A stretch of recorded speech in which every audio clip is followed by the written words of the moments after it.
all the way until the 8th grade. That's when she thought she would become valedictorian, but when she didn't, she decided that school is not worth trying if she's not going to get the acknowledgement she thought she deserved. From then on, she began failing high school and changing her report card so that her parents won't find out. After high school, she faked a college acceptance letter, telling her parents she would accept and go to college when in reality, she didn't graduate high school. Since she lived with her parents, she would pretend to go to class every morning, but instead go to a friend's house or go to the library where she would copy down fake notes to show her parents what she was learning. After 2 years of fake college, she told her parents she would transfer to the University of Toronto where she would live with her friend Topaz. Until one day when her parents decided to call Topaz to ask about Jen, and Topaz told them Jen is not living with her. When she came home that night, her parents confronted her. You won't believe what happened next.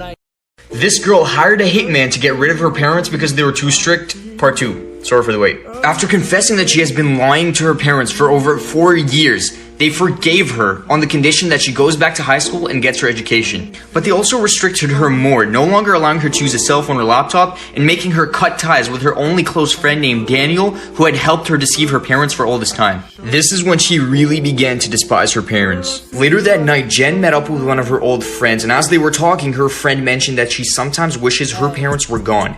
This got Jen thinking, and later that night, she decided that the only way for her to escape her parents' rule is to get rid of them. Eventually, she began talking to Daniel again, who told her he knows a guy nicknamed Homeboy who can get rid of her parents for $10,000. She accepted the deal, and Homeboy began stalking her parents. On November 8th, she texted Homeboy and told him to do the job once her parents got back from work. This story gets so much crazier, but no more waiting because part 3 is out now. This girl hired a hitman to get rid of her parents because they were too strict. Part 3. You're not ready for this. Later that night, her dad, who was tired from working, went upstairs to sleep while her mom sat downstairs in the living room watching TV. Jennifer then texted Homeboy and told him the go signal would be when she turns her bedroom light off. She then went downstairs to the living room to say goodnight to her mom, unlocked the front door, and went back upstairs and turned off her bedroom light. At that moment, Homeboy and 2 other guys entered the home, brought down Jen and both her parents to the living room, and tied them all up. They then began yelling, asking them where's the money while holding them at point to make the parents think that it was a robbery. As they yelled, the parents continued to beg them not to hurt their daughter, not knowing that she was the one behind all of it. After scaring them, they took both her parents down to the basement, where they sent 2 rounds into her dad and 3 into her mom. After scaring them, they took Jen back upstairs and both parents down to the basement, where they emptied 2 rounds into the dad and 3 rounds into the mom. The 3 hitmen then quickly ran away as Jen called the cops, claiming that they had been robbed. Part 4 is out now. This girl hired a hitman to get rid of her parents because they were too strict. Part 4. But what she didn't know was that the hitman had actually failed. Although her mom unfortunately passed away, her dad survived and crawled out of the basement and onto the street, where he began yelling for help. Jen could not believe her eyes as she saw her dad through her window running out into the street calling for help before collapsing. At this point, many of the neighbors had woken up due to the commotion and have called the cops after seeing her dad's condition. When the emergency services finally arrived, they rushed her dad to the hospital, where he fell into a coma, and took Jen in for questioning. They ended up releasing her as they had no reason to be suspicious. But only 3 days later, her dad ended up waking up from the coma, and he remembered everything. He told police that as the hitmen were tying them up in the living room, he remembered Jen having a casual conversation with one of the hitmen as if she already knew him. They took her in for questioning again, where she tried to tell them that she hired the hitman for herself, and due to a miscommunication, they targeted her parents instead. Obviously, no one bought this, and she ended up receiving an automatic life sentence. These 2 insane parents tried murdering their 6 kids multiple times. The 2 parents, Sarah Barras and Brandon Machine, lived with their 6 kids in South Yorkshire.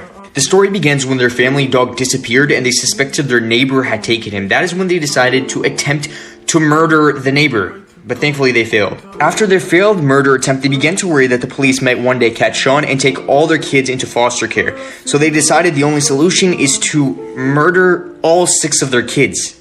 And so later that night, before their kids went to bed, they gave their 4 youngest children ADHD pills in hopes that they would be poisoned and die overnight. Early next morning, Brandon Machine went to work and Sarah went into the kids' bedroom to check on them. She was shocked to see that all 4 kids had survived and none of them were affected by the pill. Now upset that the plan hadn't worked, she immediately called her husband Brandon to tell him that the plan had failed and began researching online for different ways to murder her kids. What she did next is unforgivable. Episode 2 coming tomorrow. These insane parents tried murdering their 6 kids multiple times. Part 2. Sorry for the wait. After their plan failing and the mom doing some research, she decided that drowning or strangulation would be the best way to get rid of their kids. Later that night, when Brandon got home, him and Sarah went into the kids' bedroom and strangled their two eldest, aged 13 and 14 at the time, with Brandon doing so with his bare hands. They then filled the bathtub up with water and attempted to drown their four youngest kids. Thankfully, this failed and all four kids survived. Now frustrated with their second failed attempt, they decided to take all four kids into a bedroom and phone the police. It is unclear why they decided to do this. Both half-brother and half-sister were sentenced to 35 years in prison and are expected to spend the rest of their lives there. Lastly, here's a quote from their mom. "I thought of every possible solution to this mess. Putting them into care, checking into the local nut house, or mass murder." Like what?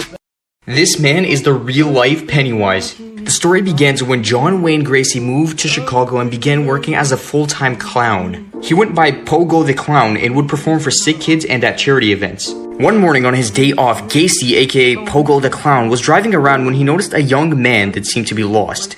The young man explained to Gacy that he was only passing through Chicago and that he was going to leave the next morning. Hearing this, Gacy offered to give the young man a tour of Chicago and even offered he spend the night at his place since the man had nowhere else to stay.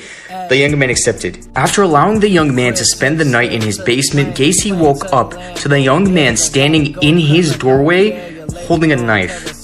Gacy, now scared for his life, leapt out of bed and charged at the young man. After wrestling the young man to the ground, Gacy was able to remove the knife from his hand and ended up puncturing the young man several times until he was left motionless. After murdering a man in what seemed to be self-defense, Gacy headed towards the kitchen to wash off the knife. But what he found in the kitchen changed him forever. This man is the real-life Pennywise Part 2. Sorry for the long wait. When Gacy walked into the kitchen, he noticed an open carton of eggs and an unsliced slab of bacon. This is because the young man was not trying to hurt Gacy, but instead made breakfast as a way to say thank you for letting him spend the night, and went over to Gacy's room to wake him up. Upon realizing this, Gacy did not feel any remorse. Instead, he felt what he described as a thrill like no other. Now seeking his thrill for murder, Gacy would dress up as a clown and lure young kids into his house. There, he would handcuff them, making them defenseless to the torture. One fateful night, a pharmacy worker overheard Gacy trying to lure one of his victims. When the victim was reported missing the next morning, the pharmacist immediately pointed the cops to Gacy. Upon searching his house, they found so many body parts that it was hard to even identify the victims. Gacy was charged with 33 murders and sentenced to death. On May 10th of 1944, Gacy died of lethal injection. A small village in Bihar, India, when a middle-aged woman named Devi was playing with her 6-month-old daughter on the porch of an elementary school near her house when she remembered that she had left some food on the stove. She ran home, leaving her daughter alone for only a few minutes, but when she got back, her daughter was gone. Frantic, she began searching all around the school, but to no avail.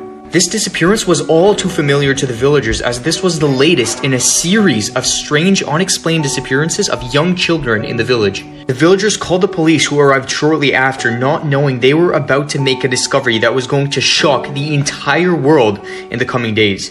You are not ready for part 2. This 8-year-old boy is the youngest serial murderer in the world. Part 2. Sorry for the wait. The cops were shocked when the villagers pointed them to an 8-year-old boy, claiming that he was the one behind all the strange disappearances. The disturbed 8-year-old boy named Aramjit lived with his extremely poor family in a village called Mushari. One day, Aramjit's 1-year-old sister strangely disappeared. Oddly, the family initially did not mention the disappearance to their close friends or neighbors, but eventually people noticed and began asking questions. The family explained the disappearance as a sudden death from natural causes, but largely avoided the topic. Concern grew larger as only a few days later, Aramjit's 8-month-old cousin also disappeared, with the family again unable to provide a clear explanation for this disappearance. Villagers began noticing 8-year-old Aramjit displaying strange behavior, even seeing him lurking around the elementary school on the day Devi's daughter disappeared. The police now took 8-year-old Aramjit to the station for questioning, but he remained silent with a chilling smile and an icy glare until he finally spoke. Part 3 coming very soon. This 8-year-old boy is the youngest serial murderer in the world. Part 3. Sorry for the wait. After a long silence, Amarjit asks the cops for a biscuit. After finishing the biscuit, he began confessing to all the gruesome crimes he had committed with no expression. He told them that his first murder was at the age of 7. He told them how he had taken his sleeping baby sister to a field near his house where he murdered her.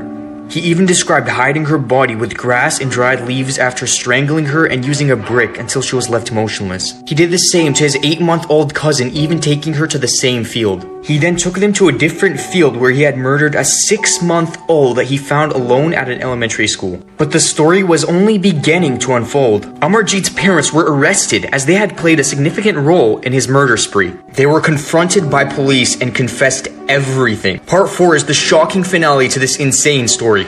This 8-year-old boy is the world's youngest serial murderer. Part 4, the finale. Both his parents confessed to knowing about the murders. On the day of Amarjeet's sister's disappearance, his parents were frantically searching for her all around the house until he came back without her. Upon asking him about her, he took his parents to the field where he had murdered her and showed them the body. Instead of reporting him, the parents tried hiding this, hoping this would be a one-time accident. But only a short time later, he repeated the same thing with his cousin, and again his parents tried hiding it. After these shocking confessions, Amarjeet was diagnosed as a sadist, finding pleasure in other people's pain. Psychiatrists concluded that his condition can be cured, and he was sentenced to 10 years in solitary confinement. It is said he was released at the age of 18 and now leads a normal life somewhere else. Be sure to follow for more crazy stories. David Allen Turpin and Louise Ann Turpin lived with their 13 kids in the Texas suburbs. They register their house as a school so they can teach their kids from home, but besides that, they seem like a normal family from the outside. The kids could be seen playing in the front yard during the day and even occasionally played with a neighbor's daughter from across the street. Slowly, however, the neighbors began noticing some strange behavior. One of the neighbors saw them marching in circles through their upstairs window, while another saw the older boys in the family digging through the trash at night. One night, the Turpins' oldest daughter was seen frantically running down the street as if trying to escape. But one of the neighbors spotted her and drove her back to her house, assuming she was mentally unstable based on her malnourished and dirty appearance. After that, the parents decided to move to this house in Paris, California. On January 14th, the police received a desperate call from a 17-year-old girl claiming she had just escaped her home and that her siblings were still there captive. Only minutes later, the police arrived at the house. You won't believe what they found inside. These two insane parents kept their 13 kids captive for years. Part 2. Sorry for the wait. When the cops entered the home, they found 13 kids shackled to beds with chains and padlocks in a foul-smelling room. Their ages ranged from 2 to 29, with 7 of the 13 being